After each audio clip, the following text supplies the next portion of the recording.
Welcome back to the Pit Crew podcast for episode number 5. Today, we got a real special guest for you guys. It's going to be NASCAR driver Bill Lester, book writer of Winning in Reverse, Defining the Odds and Achieving Dreams. I'm going to be joined by Chris from Drive Smart and Robert Hill. How you feeling, Chris?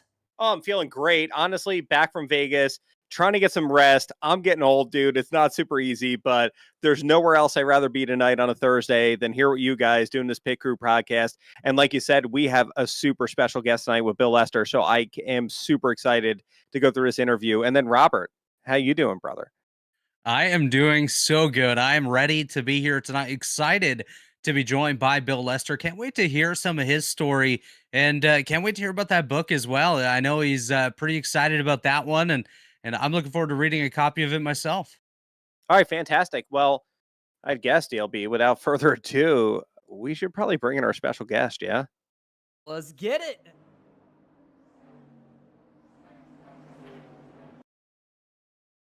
Bill, thank you so much for being here.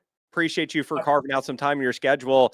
And welcome to the Pit Crew podcast, Bill. Thank you so much for being here. Hey, it's my pleasure, guys. Sorry about the little drama in terms of getting this whole Discord thing going, but hopefully I didn't throw too many wrenches into the equation. No, we got to figure it out pretty quick. Honestly, we're all here. It's a great night to be alive. Thirsty Thursday. We're really enjoying it. So I got my partner here, DLB. I got my partner here, Robert, and we got you here. So, Bill, without further ado, I know you got the book, right? Which we're going to go into a little bit later, which is Winning in Reverse, right? But I would like you, if you don't mind, to start from early childhood. Tell us where you're from. You know, what was like growing up. Give us a little bit of your background first. Okay, sure. Well, I was born in Washington, D.C., but I really don't claim D.C. as where I'm from. I was born there, but I moved away. My parents moved my sister and myself away from there really quick. I was only maybe just shy of 3 years old before going to Wisconsin, but then really growing up in Northern California in the Bay Area. My father took a job with IBM back then, and we lived in San Jose, California. And then we moved to Oakland when he wound up becoming a professor of theoretical chemistry and did research at Cal Berkeley. So that's kind of where I wound up really growing up from and, getting my first exposure to cars. It was the muscle car era. It was the late 60s. So, all the guys were running around. All the older guys, I should say. I was not of age to drive then, but the older guys were running around with big block muscle cars and stuff. And that's kind of really where my first introduction and exposure to high speed and high performance cars came from. So is that what got you into racing initially, or what really gave you the passion to be a race car driver? Yeah, I mean, my parents told me I didn't go anywhere without a Matchbox or a Hot Wheels in my hand. I remember when I was really young, I just had an infatuation with cars, and I also had a love of speed. I loved watching anything that was fast. I loved doing anything that was fast. I mean, back then, guys and girls would run around on their Stingray bikes and stuff, and we used to race them around the neighborhood. So, I mean, I really took a lot of pride in beating most of the folks that were, on my block and surrounding blocks. We would set up a little racetrack, in the street for the most part. And so, I hated to lose. I just loved going fast. And, anything that had to do with speed, whether it was roller coasters at the amusement park, whether it was like, since I told you I lived in Northern California, Lake Tahoe wasn't too far away. I was into downhill skiing and that sort of thing. My form sucked, but I was fast, and that's what I love to do. And running as far as like track, I did that as well. So, I mean, it was just a love of speed, and I had infatuation with cars. And what is the perfect marriage of that? Becoming a race car driver. Sounds like you would be willing to race raindrops down a window if you had to. You're just into it, right? Yeah. Pretty much anything. Yeah, that's awesome. So at what age did you start driving? I mean, legally at 16, but I couldn't wait to get my permit. That takes place at 15. But I remember when I would visit my grandparents in South Side of Chicago, they had alleys. Well, they have alleys in the South Side of Chicago, and my grandfather would let me go and drive the Oldsmobile up and down the alley, and he, let me steer it and what have you. And I could barely touch the pedals, but I mean, yeah. So I mean, that really wasn't driving, but he knew that I love cars, and he just gave me that first exposure to it. And I'm thankful that he did that. But no, I mean, as soon as I got my permit, I mean, I was itching to go. And as soon as I got my driver's license, it was game on. That's incredible. So I'm going to pass it over to Dustin. I know he's got some good questions. What do you got, DLB? Absolutely. So we've seen you racing at Atlanta a few years back in the truck series. I know you still have it in you. I'm sure you know you still have it in you. Will we ever see you back racing in any of NASCAR's top divisions if the right opportunity came along? I'm not looking for that to take place, but you never say never. But before I had a burning passion to be out there, and when I came back 3 years ago at Atlanta Motor Speedway, that really scratched the itch for me. I mean, it was so different than when I remember it last. I mean, the last time I drove in a NASCAR Craftsman truck, I can't say Craftsman now. Before, I mean, the sponsorships changed so much, I could never know what to call it. But yeah, they had changed so much. The engines were different. Now they're like crate motors and what have you, and the aero was completely different. And it was a matter of you basically had to have a setup where you couldn't get out of the power. And I didn't have enough familiarization with that setup because you'll recall it was 2021 and we were right in the freaking midst of COVID, right? So we didn't have any practice. We didn't have any qualifying. They just dropped the green flag and we went, right? And so, after not having been behind the wheel of one of these things since, again, 2007, sitting on the couch watching all these kids run around to jumping in without any practice or qualifying and just going at it, we kind of missed the setup. And I just couldn't drive it. Quite frankly, it was spinning out every time I went to the corner. It was way too loose, and I just couldn't get a grip of it. And we tried to make adjustments, during the pit stops. But wouldn't you know it, that truck race that I ran went caution free. So I mean, we had barely any opportunity to change the baseline setup of the truck. So I struggled mightily. But the thing that I was proud of and that I found interesting was that I wasn't afraid. I wasn't intimidated. I didn't have any real anxiety. Of course, you're going to have some butterflies about it, but I felt that it was going to be a fun experience. And the reason I did it was because I wanted to basically take one of the keys out of my book, my motivational memoir, Winning in Reverse, which is getting out of your comfort zone. So, what could be a greater example of getting out of your comfort zone than not knowing what you would feel like or be like after you got behind the wheel of a truck again, having done that for, over what, 15 years or so. And so, I was not, the experience was great. It wasn't scary. I enjoyed it. I love the power. I love the speed again. I love the competition the most. But I really would have been a lot more, satisfied had we been competitive. We really weren't that competitive, but a lot of people tell me, "Hey, look at the alternative. It didn't come back on the hook." So we'll take that as a win column. So I'm going to jump in, and I learned of your book recently, and it's something I definitely plan on reading. And the one thing that you just kind of touched on is getting out of your comfort zone. And from a motivational standpoint, if you've seen a young man right now and they plan on getting to anything, right? But let's just talk about racing for a scenario. They want to be a race car driver.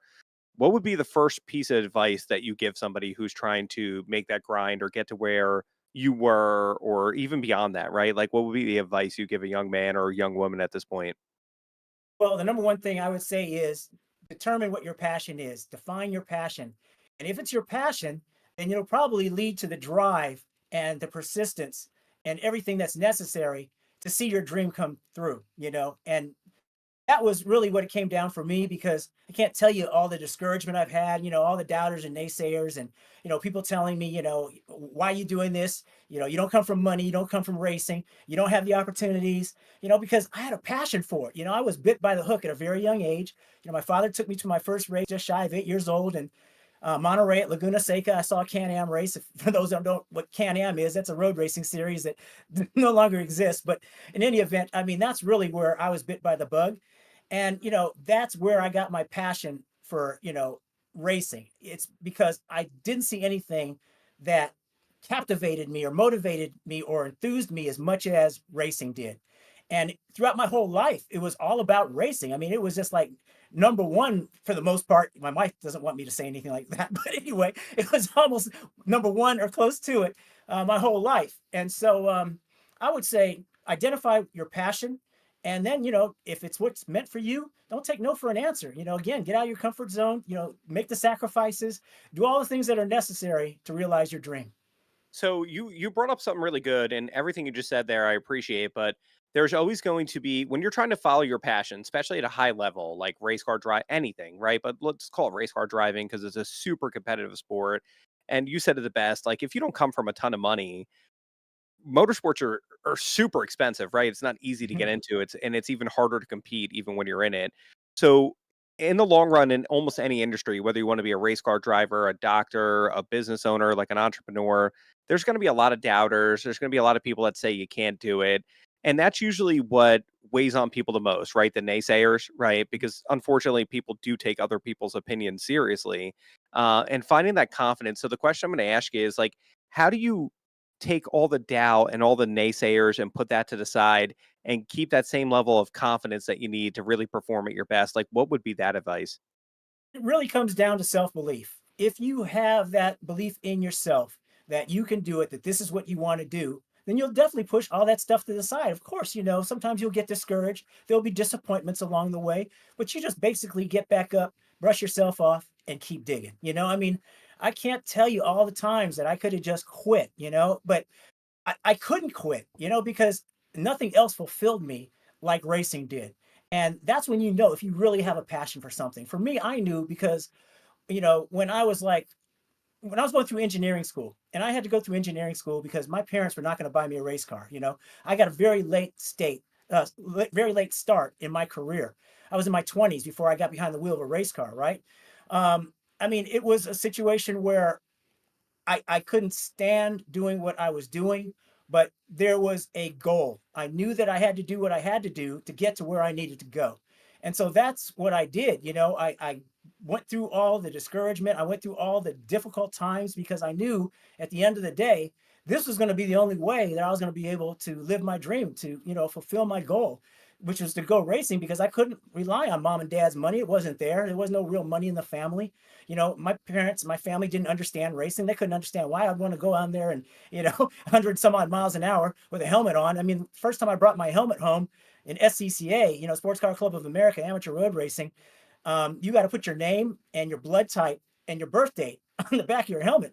And my mother looked at my helmet and she said, well, why is your birth date on there and why is your blood type on there? And I said, it's because, Mom, if something was to happen, they would need to know, what kind of blood type I am, so that if anything was to happen, they would know what to do if there was a need for a transfusion or anything like that.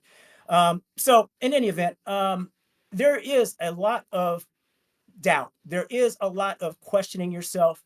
But if it is something that you are born to do, you just won't give it up. And I couldn't give it up. That's why, at 40 years of age, I became a rookie in the NASCAR Truck Series. I'm at the age where most drivers are winding down their career or have already given it up.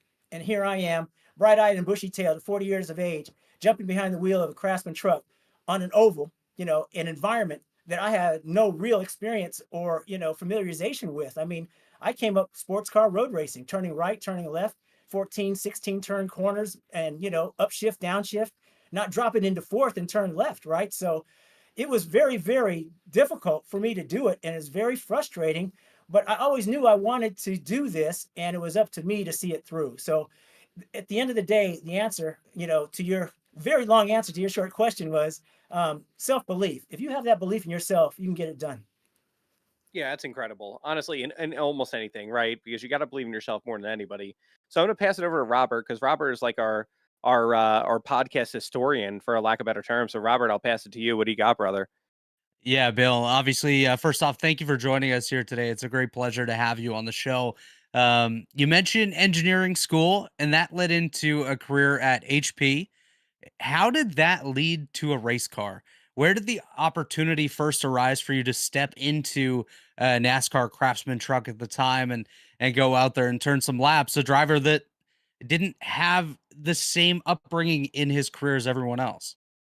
Yeah, it's funny too, because, I used to always watch NASCAR drivers say, well, we all have, something in common, which is growing up on dirt. And I'm like, well, no, not really. I never grew up on dirt, never been on dirt, not to this day. I've never even I've never even watched a dirt race except Ooh, on TV. I've never experienced what it's like to be on dirt. But, for me, again, sports cars were what captivated me, not stock cars, because to be quite frank with you, when I was young, and I saw NASCAR on ABC's Wide World of Sports, and I would see the Talladega 500, or the Daytona 500, or the Southern 500, or whatever.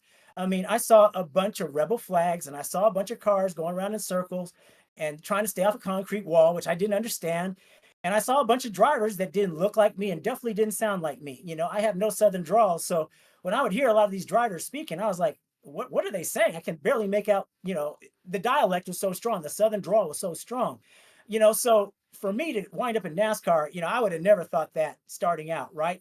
But the engineering was a means to an end. The engineering degree was so that I could write my ticket. I could get a job that would allow me to pursue this racing. And that's exactly what I did effectively with my first paycheck. I went out and bought a sports car, a road racing car, not a stock car, not a Legend, not a late model, anything like that, but a car designed to go right and turn left and, that sort of thing. And, up and over blind hills and all that kind of stuff. That's what road racing is, right? So, I mean, you guys know, like, Road America or Road Atlanta or Watkins Glen. Those are the kind of tracks that I grew up on.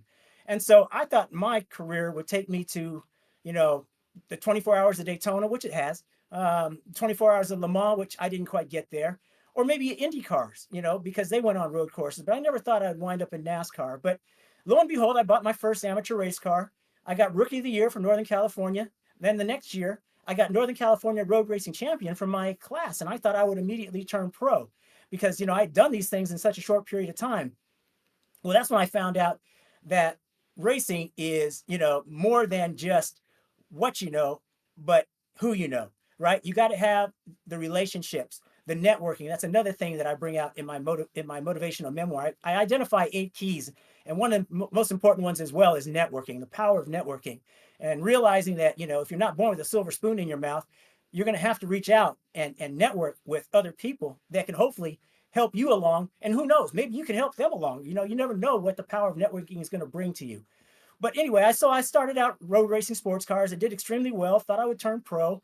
And the harsh reality was that didn't happen. And I spent 15 years in the high tech sector, right? At HP, like you mentioned. And in the interim, I got married, and my wife said, listen, hun, you're not getting any younger or any easier to live with because you're miserable. Devote all your time and attention to making your dream come true, or say that you tried, you gave it your best, and it wasn't meant to be. So we took out a 3-year basic window by which I had to make it happen, or I had to come back to the harsh reality that I was going to be going back to an 8 to 5, right? And in that time, through the power of networking again, I met a guy by the name of Ed Renzi. And he had Team Renzi Motorsports, and you might remember as an historian that he had a Busch car with the Marines in there, and Bobby Hamilton Jr. drove for him, and other drivers drove for him. But he gave me my first opportunity to try to drive what he characterized was a heavy car. He said to me one day, he said, "Hey, Bill, I understand you're a race car driver." And I said, "Well, yeah, I'm trying to be one." He said, "Well, have you ever driven a heavy car?" I'm saying, "What's a heavy car?" He said, "A stock car." I said, "No, I've never driven one." He said, "Well, let me see if I can make something happen." And so shortly thereafter, he calls me up and he goes, "I want to test you in a stock car." And I'm like, "Okay, cool." So my naive thinking is that I'm going to have like a private test day, right? Where he's going to bring out a backup car, or bring out a test car. And, I'm going to be able to have all the time in the world to try to figure it out. Well, guess what he did? He brings me to an ARCA race weekend in Anderson, Indiana, a 1/4-mile high bank short track with a figure-8 infield. When I saw this place, my eyes were as big as saucers because I never knew anything could even race in such a small domain, right? Like I said, I'm used to 3.5, 4-mile road courses, not a 1/4-mile high banked oval, right? So I'm freaking out at this point for the most part. I'm like, how can you fit more than 5 cars on this track, right? Because, in sports cars, we're not going, hammer and tong, banging fenders and stuff like that. We don't do that in sports cars and road racing, right? We're a little bit more wine and cheese as opposed to beer and pretzels, if you want to call it that. Exactly, yeah. Yeah. So, we don't have backups, right? What you brought is the thing that you're going to have to get you through the weekend. You don't have a backup. So in any event, it's a full-on ARCA race weekend. I mean, the heavy hitters were there that weekend. Frank Kimmel was there. Who else? Ken Schrader was there. And these were these are the gods back then. These are the guys who were leading the points and winning the championships. Well, so during one of the practice sessions, Ed tells the crew, "Okay, bring out the backup car." And it's a, primer gray backup ARCA car. And he goes, "Okay, Bill, there's your car. Go drive it." And I'm like, "What do you mean go drive it?" He said, "Well, you said you were a driver, right?" And I said, "Yeah." He said, and I said, "This is like a race weekend." And he said, "Yeah." He threw me the straight up deep end, right? He put me in this car. I'm getting all adjusted to it and everything. I'm trying to figure out which way is up, because for me, a stock car is very archaic. It's very dated as far as technology is concerned. I'm used to, sexy high tech sports cars. So he brings out this stock car. I go out there and, I got my feet wet real fast because lo and behold, had the time that I ran in practice and during qualifying, I would have qualified in the top 10. And so Ed was astounded because he said, "Listen, I don't know if I can promise you anything beyond this, but just again, let's stay by the phone. Let's see what happens." And so I got my first opportunity because he was able to convince Bobby Hillen to surrender his clean shower Busch Grand National car so I can make my debut at Watkins Glen in 1999. So that's how it started.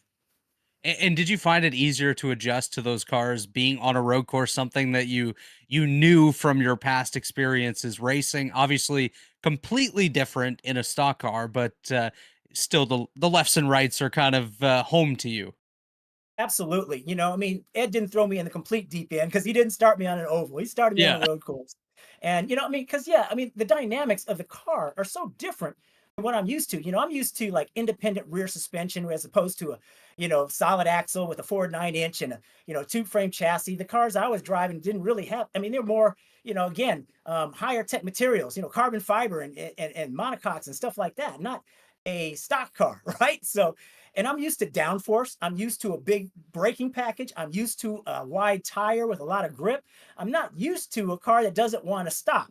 A stock car doesn't want to stop. It wants to go in a straight direction real fast, right? It doesn't really want to go around right-hand corners. It'll go left because you got it all staggered and everything to do so. But again, 10-inch wide tires, I mean, those things were like, bicycle tires compared to what I was used to. I was used to big old, 16 wide slicks and stuff like that. And so this was really a get out of your comfort zone scenario that he threw me into, but at least he gave me the opportunity or the benefit of being able to start on a road course. Absolutely. Any opportunity is a good opportunity to get out there and showcase yourself. I'm going to throw you back over to Dustin. I'm sure he's got a couple more questions here for you. Absolutely. So, looking back at your racing career, what part are you most proud of? Is it the inspiration? Is it the fact you made it all the way to NASCAR? Because you have one heck of a story, and obviously you're such a fan favorite. Oh, thanks. No, it's definitely the latter. It's basically the fact that I made it to the top step of American motorsports. At one point, in the 90s, we were all wondering why John Andretti left IndyCar, in a fully fledged Pennzoil sponsored IndyCar to come to NASCAR. We were like, what the heck is his problem? Well, he knew what was the shift that was taking place before it really occurred, right? Because all of a sudden, as IndyCar became, Champ Car, IRL, or whatever the sanctioning body du jour was, NASCAR continued to grow and the fan base exploded and its popularity just went off the rails, right? And so, as a race car driver, your goal, what you want to do is you want to race at the top level with the best of the best. And so, it's amazing to me that I shifted my attention from open wheels or sports cars to stock car because I saw what was going on. I mean, all the action was in NASCAR. So to be able to do that with no formal backing or training, to be able to do it on my own ability. I mean, I didn't go through any sports car road racing school, NASCAR stock car road racing school. I come from the school of hard knocks. I taught myself, but at the end of the day, I believe I was given a God-given gift of car control. Sure, I've had some missteps. I've had crashes. Show me a driver who never has, but lo and behold, I was able to run with these guys at the best, of NASCAR. I mean, I got to the Cup Series at, 45 years of age, with a very short tenure and was able to do it. I mean, this was during the go or go home era where at the race in Atlanta, I think there were 52 or 53 cars that showed up for 43 starting positions. A whole lot of those guys went home and I qualified 19th. I was so happy about it. So, my high watermark is the fact that I raced at the top level of American motorsports, which is NASCAR. That's really incredible. Honestly, the journey, like just going through it, I can only imagine because like you start off, you find the passion as you're a child, like into these big blocks, these American motors. You get into r- road courses, right? You do this for a while, and you're self funding yourself, right? Your wife's super supportive. You have a great job at HP, and then you kind of hit the point where you go and take one test with ARCA, and then you're at Watkins Glen, right? So that had to be one of the craziest periods in your life, I'd imagine. Is that fair to say? Oh, absolutely. I mean, I was on pins and needles wondering if I was going to make it, whether or not this 3-year period that we set aside was going to expire and I was going to have to go back to, corporate America. But, the second thing that happened to me after Ed Renzi gave me this break and I was able to demonstrate some talent, Dodge came up with the diversity program and the number 8 truck for the Craftsman Truck Series, right? And while Willie T got the first nod, he got the first year in 2001. I ran the 2 years after that before the program folded. It was a commitment for only 3 years because what Dodge said is, we're going to put a platform out there so that corporate America, who talks about diversity, can have an opportunity to put their money where their mouth is, right? And nobody stepped forward. And to my dismay and to Dodge's surprise, they had to pull the plug on it because they said, you know what? Obviously, everybody's like, we gave you guys an opportunity to put up or shut up, and all you guys did was shut up. And so the program folded in after the the 03 season. And that's when I was able to, again, networking. I met with the top officials of Toyota and they put me in touch with Bill Davis. And I was able to go to Toyota and race from 04 to 06 with their truck program. But no, I mean, it's been a very, very, tumultuous career from the standpoint that I never got any kind of like multi-year deal. Every year it was like, okay, what am I going to do this year? What's going to happen next year? All that sort of stuff. One of the things that I would have loved to have been able to do while I was going through it, but I was so, engrossed in trying to get there and to trying to improve my position, was taking the time to see the forest through the trees, right? I could only focus on the destination. I didn't focus on the journey. I would have loved to have been able to take a step back and just, with gratitude, realize that, what, you're fortunate. I mean, it could have gone wrong so many different ways, but everything is working out. You're getting these opportunities. You're still driving. And, my professional career went till I was 50 years of age because after NASCAR, I went back and road race sports cars again. And then in 2011, Jordan Taylor and I won at VIR, Virginia International Raceway, back behind the wheel of a sports car. So, I mean, my career went full circle. I have no regrets about it. I am blessed that I was able to live my dream. And people said, your story is amazing. You need to tell people about it. And I'm like, why? I mean, it's all it is for me is trials and tribulation. And they're like, no, it's inspirational. It's amazing what you've done. And it inspires me to do things that I might have been afraid to do. Right. They said, you got to write a book. And so that was basically the onus of winning in reverse. Yeah, and that's a really good point, and that's a good segue. So one thing you just said, and I think it's difficult for a lot of people, is to really enjoy the journey, right? Because you always have a goal and you want to accomplish it. And I think the most dangerous thing for people sometimes is they get to their goal and they accomplish their goal, right? Whatever they set out. And they've never really enjoyed the journey to get there. So now it's like, okay, well, what's next? So with that said, what really motivated you to write that book? Was it friends, family, or like what really made you sit down and do it? Because I know it's like what 300 pages. It's not an overnight thing, right? So what got you there? Right, exactly. No, I had no desire to be an author, that's for sure. And with Jonathan Ingram's help, who is a phenomenal, writer for like On Track, the old On Track, and he's done some stuff with other periodicals. The reason I did it is because when I was on the trail in NASCAR hot and heavy and trying to appease and support the sponsors that were behind me, I'd have lots of opportunities to talk to employees or guests or clients or whatever the case is of these sponsors. And they would say, hey, Bill, after I tell them a little bit about myself or what it's like to be behind the wheel at 190 miles an hour, whatever the case is, what's the draft like? What's the last thing you do before you get behind the wheel? It's, you go to the bathroom so you don't pee on yourself, whatever. They would say, tell me about how you got there. I mean, you come out of nowhere. You said you came from Northern California. And I would tell them a story and they said, you got to write this book. And so that's why I did it. It's because so many people would tell me after I was done, like with a formal presentation or what have you, they would come up and say, you don't know what your story has done to me. It's just giving me inspiration. It's giving me excitement. It's giving me, the vigor to go out there and live my dream, to go out there and take that chance, to go out there and, not live a life of coulda, woulda, shoulda. I'm going to go and do this. And I'm like, really? It's got that kind of impact? And, so yeah, by and large, that's why I wrote it. And, I'm just proud to say that the feedback has been overwhelmingly positive. It's 5-star rated on Amazon. And, there's been nothing disparaging about it. And I tell it like it is. I don't sugarcoat stuff. I tell you about some of the things that were, just, setbacks for me, things that should have gone one way and went another. I make it very clear that professional motorsports, probably like most sports, is composed of three things. One, politics. Two, business. And then three, sport. And I would have never thought that that was the case when I was starting out in racing. I thought the hardest thing about being a race car driver was the racing. The racing is the easy part, believe it or not. It's the politics first. What do I mean by that?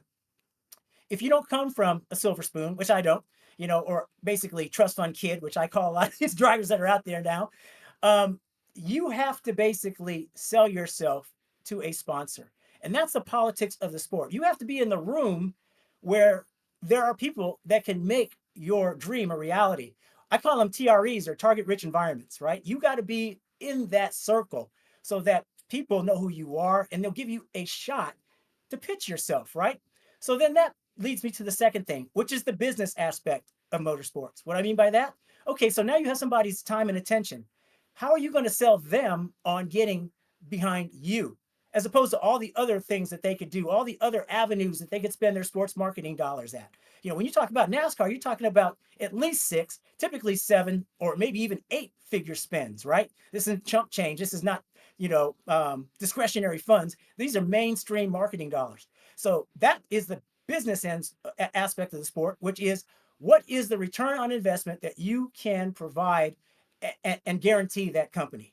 Well, once you basically are able to do that and they sign on the dotted line and you got a sponsor, then lo and behold, you get to put your helmet on and do what it was that you wanted to do your whole life, which is race cars. So yeah, I mean, most people are blown away by that. They're like, what? It's almost like telling LeBron James, okay, LeBron, you got phenomenal handles. You can dribble a ball anywhere, which way you want to. You can jump out of the gym. You got eyes in the back of your head. You can see things that other people can't see. Now bring $20 million and I'll let you drive this cup car. That's kind of what it's like. That is the business model for motorsports these days. And it's really bad now. It was getting that way when I was on the scene in the mid 2000s. So it's a very, very difficult nut to crack. And at the end of the day, if you look at it, if you're on the National Touring Series, easy for me to say, you're looking at 40 cup cars, 38 Xfinity cars, and 36 trucks. You're not looking at like an NFL career where you got like 52, 56 teams, whatever the case is, with, how many dozens of players, maybe 300 or 400 can start in the NFL.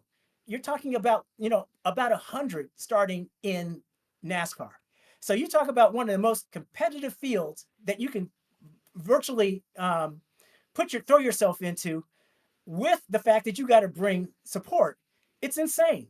So for me to be able to say that I reached the mountaintop, I'm extremely proud of.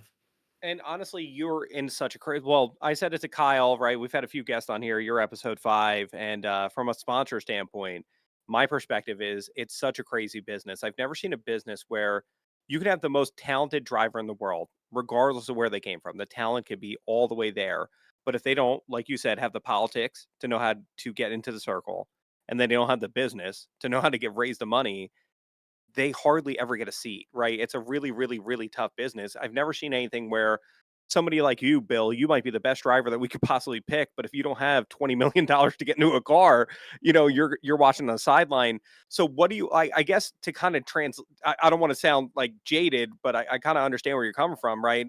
So what would you tell a young man or woman who wants to get into the sport in reference to building network, right? So say they have all the talent in the world, best driver you ever seen, right? But they just don't have the other two parts, the politics and the business. Like, what would you tell a young man or woman to kind of like get themselves into those circles and really chase their dream then?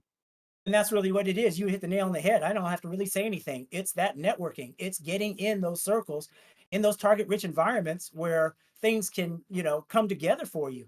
I mean, I've always said probably the most talented drivers are on the couch, because they don't get the opportunities, right? They get discouraged, they quit, they give up, whatever. They don't have the right name, they don't have the right bank account, whatever the case is. And it's just unfair, because like in stick and ball sports, you can see the progression and the talent as you go along, and you're not forced to bring money, right? You bring your sneakers or your cleats or your bat or your mitt or whatever the case is. Right here, you bring a checkbook along with your helmet. It's just insane. But once you're bit by the bug, oh, you're infected. That's that's to it. So what I would tell them is, if you don't come from, wealth and opportunity, you better be using your phone. You better be, networking. You better be getting in those circles. You better be talking to people.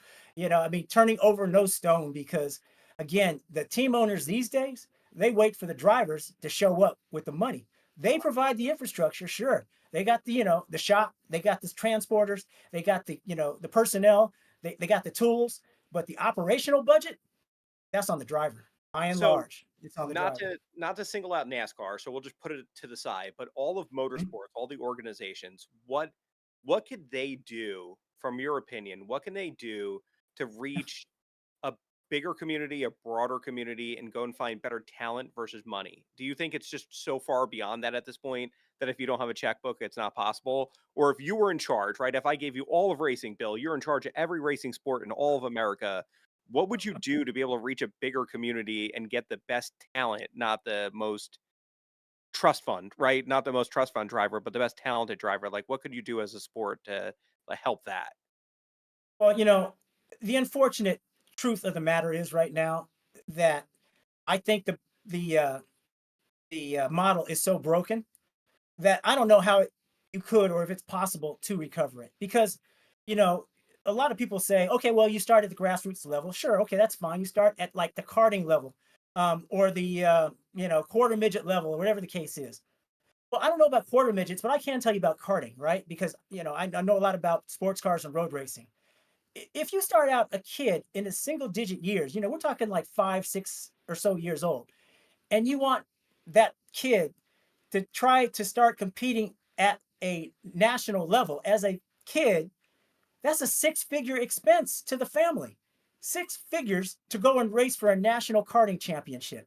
It's insane. That includes, or I should say, that doesn't, well, it may or may not include, but one of the factors that you have to consider is if you're racing for a national championship, then that kid is also homeschooled.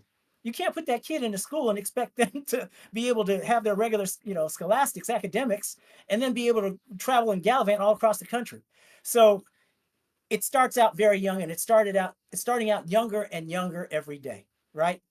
Before, the drivers weren't really racing at the professional level until they were in their mid to late 20s or whatever the case is. Now they're starting out as a professional in their mid to late teens, right? So how are they able to do that? Well, of course, there's iRacing and the simulation, which I think is wonderful because that minimizes expense. But at some point in time, you're going to have to get behind the wheel of a real race car, and who's going to pay for that, right? Right. So I don't have the answer to that question. I'd hate to be burdened with that, responsibility of trying to fix this sport, because I believe the sport is almost irreparably broken because it's been pushed down to such a low level by which you have to start. I don't think there's any point of turning back. We're at the point of no return.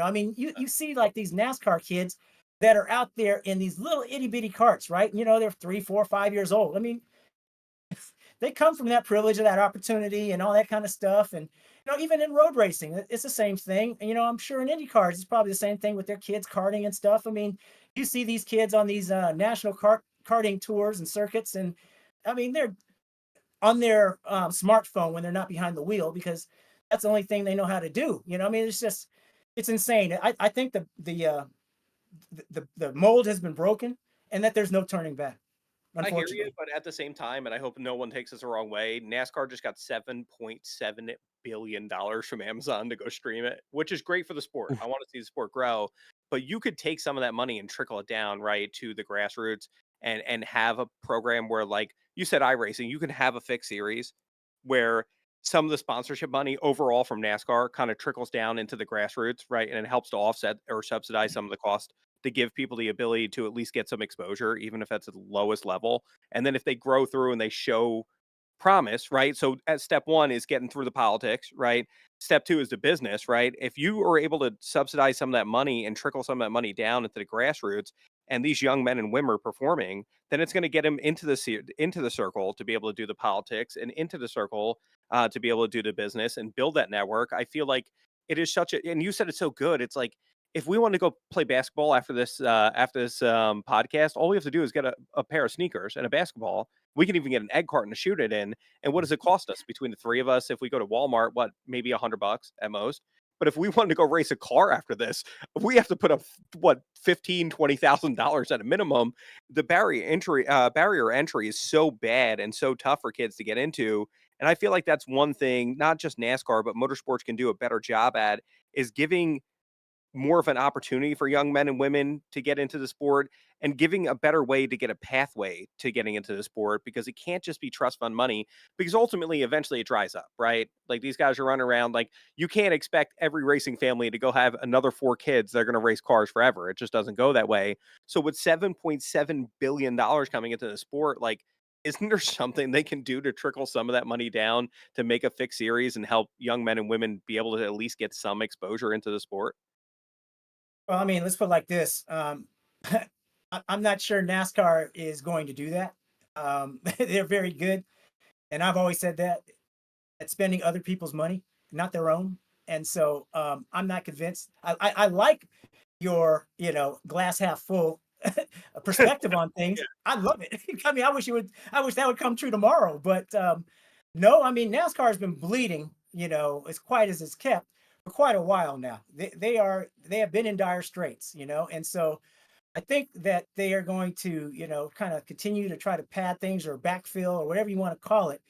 And some of these other sanctioning bodies, I mean, it's very, very difficult for, I think, the situation to change. It's possible, and I would love to be proven wrong. I mean, I really would, because I find myself shaking my head all the time, because as I see with this country, the greater division of wealth, the separation of classes, that is what's going on in motorsports in a microcosm. That's really what's happening. I mean, the rich are getting more rich, the poor are getting more poor, the middle class is going away.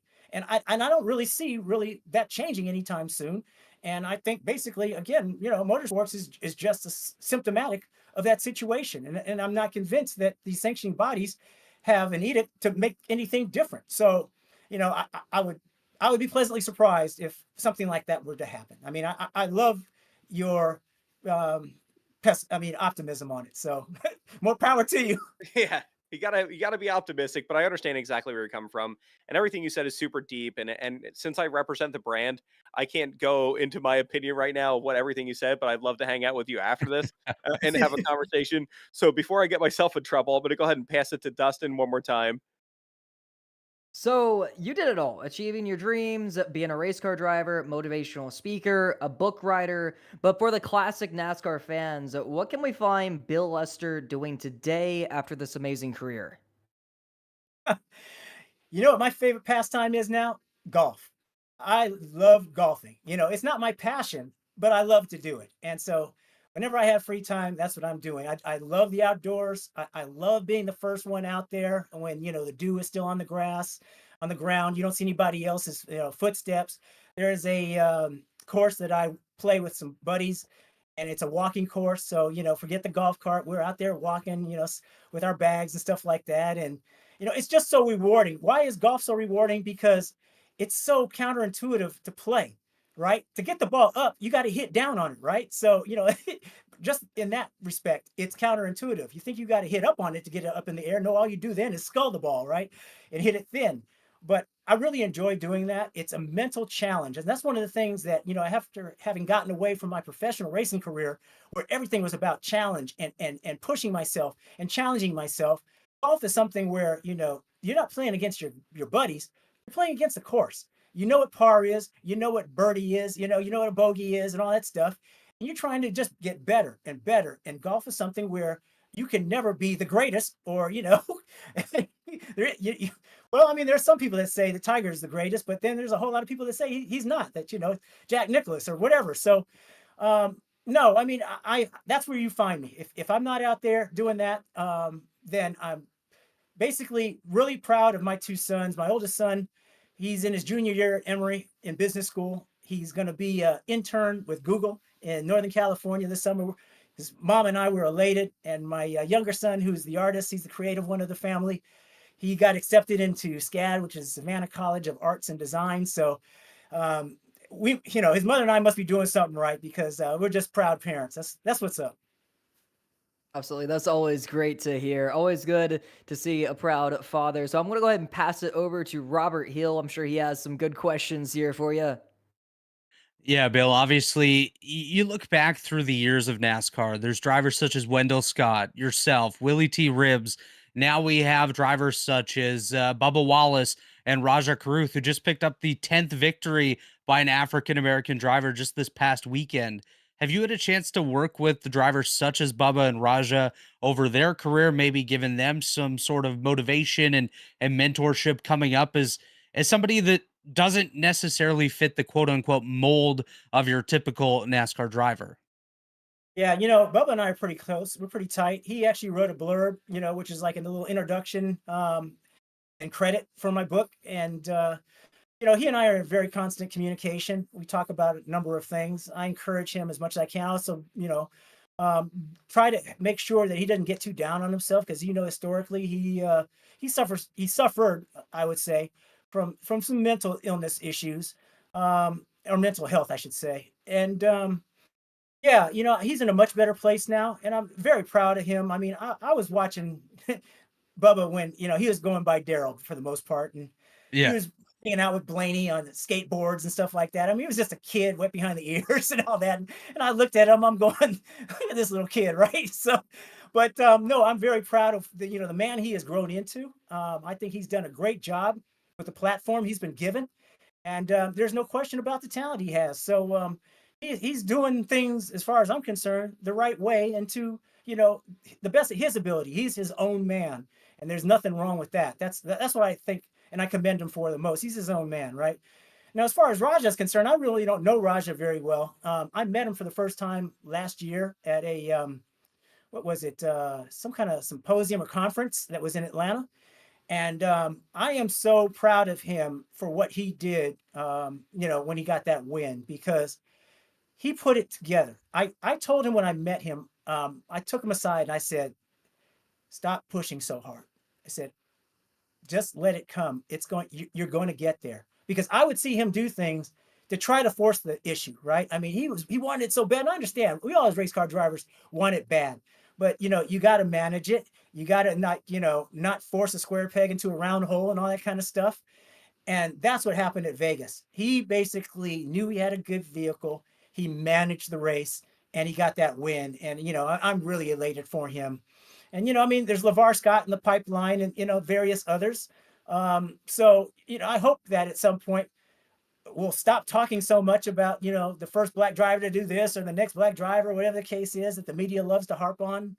And we'll just look at it as, male and female or just racers, period. Just exactly. racers, not even the female aspect of it, which everybody, touts and stuff and wonders about Haley Deegan and, all the other women that are out there. But it's something that separates people. And I hate the fact that as a society, we always look at differences, between us, whether it's gender or skin color or ethnicity, whatever the case is. These are things that are divisive. And unfortunately, I see that it takes place at a very young age when kids are motivated and influenced by their parents. I saw it when my sons were in like junior high. When they're in elementary school, all the kids were the same. They didn't see color. They didn't see differences. They just saw somebody they wanted to play with, right? Then my kids get to junior high and all of a sudden, oh, your hair's different than mine, or, your color's different than mine, or whatever. And it's like, all of a sudden, that quote unquote racism starts to rear its head. And, I hope it to be the case that, people start treating each other as, Martin Luther King used to say, for the character of the content of their character, not the color of their skin, So, hey, will that happen in my lifetime? I don't know. Again, I'd like to be optimistic, but I've been on this planet for 63 years and it hasn't changed yet. So I don't know. I can only hope that things get better and that somebody out there will be a strong, sound leader and bring everybody together as humans and as Americans or whatever, but not, putting everybody in their own separate silo and expecting people to get along with each other. It doesn't work that way. Doesn't. I really truly wish I wasn't on camera in my shirt right now because Bill, there's so much I want to say, but you're so right. And the only races you should hate are the ones you don't win, right? Like ultimately, we're all people. We all breathe air. We all bleed blood. We all want the same things, right? We want to be able to sleep well at night, make sure our family is okay, take care of each other. And there's so many things you said that make so much sense. It's like when you're young, you know nothing, right? When you're in a diaper and you're walking around, you know nothing. And then somewhere throughout the programming and throughout the time, it's what starts to create that division. And hopefully in my lifetime, I know what you're saying, you have a few years on me, right? But in my Mhm. lifetime, I just see everybody being appreciated for the man or the woman they are, and not for all the other prerequisites, right? It's like, okay, that's a great man without all the other like subtitles to it. And that's what I hope we really accomplish. And listen, I can't wait to read your book. I'm super excited about it. This interview has been beyond all of my expectations. I mean, this was not about this started as racing, but it really ended up as people. And I appreciate that so much more. So, Bill, we're going to wrap it up now. I don't want you to leave because I have some questions to ask you once we get off stream. But if you could tell everybody where they can find you on your socials and your book. I know you said Amazon earlier. Let us know where we can find you, Bill. Yeah. So Winning in Reverse is on Amazon, and you can find me at Bill_Lester on X. I want to say Twitter, X. And then, you can find me on Facebook as well. So yeah, I'm not the most active on social media, but I'm out there. But yeah, again, I think the book is powerful because it's not an autobiography. I want to make that very clear to your listeners, your subscribers, that it is a motivational memoir with a racing backdrop. It's really about how I was able to live my dream. And I think that the lessons learned and the keys that I give apply to anybody, no matter what your walk of life is. So I invite you to read it. Absolutely, Bill. We appreciate you so much. Hang tight in the channel. Don't leave yet. We're gonna go ahead and wrap up the show. I got a question I want to ask you about maybe coming out here soon and giving us at the office a speech. I really appreciate that. So we'll talk about that soon. But we thank you so much for being on the show, Dustin, Robert. We'll go ahead and wrap this thing up. Dustin, you go ahead and tell them about what we're gonna do for the giveaways inside the next video. All they gotta do is whatever you tell them to do, right? Go ahead and leave a comment, and we'll go ahead and get this thing wrapped up. Absolutely. So what we're gonna do, we're gonna be giving away some books, some Bill Lester books here, and all you gotta do is leave a comment in the YouTube video when it gets uploaded. And hey, who knows? Maybe you'll be the lucky winner down below. So be sure that you drop some comments and enjoy it because every comment is a opportunity. Put as many comments as you like. All right, guys, thank you so much for being here. We'll see you again next Thursday, 8 o'clock, and you guys enjoy, buckle up, drive smart, and we'll see you next week. Have a great night, everybody.